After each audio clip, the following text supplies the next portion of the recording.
This video is brought to you by #Score Marketing Division Sufi Guidance Channel तो YouTube। दिखा दे, ये तो करना पड़ेगा, ये तो करना पड़ेगा।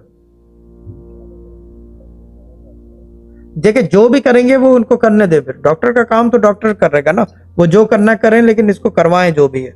और जब फारिग हो दोबारा दम करवाएं मुझे 2 घंटे बाद, ठीक है ना। ओके, खुदा हाफिज, okay bye, okay bye. Doctor के पास तो लाजमी जाओ यार, तबीयत सही नहीं है तो दम दरूद काम नहीं करते।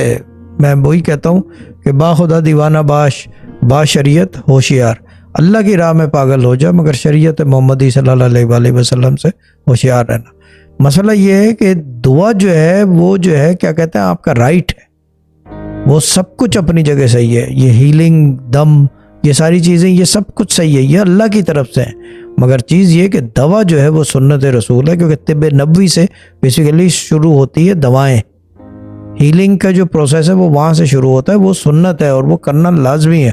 दवा के बगैर कुछ नहीं होता। दवा इज़ द एड, दवा आपके रास्ते बनाता है, दुआ जो है रास्ते बनाता है, दवा जो है काम करती है। और ये हॉस्पिटल में लोग पूछते जी डॉक्टर ऑपरेट हुआ, भाई जो कह रहे करो, ठीक है ना। एक से नहीं तो दूसरे से ओपिनियन लो, दूसरे से नहीं तीसरे से opinion low, but get it done.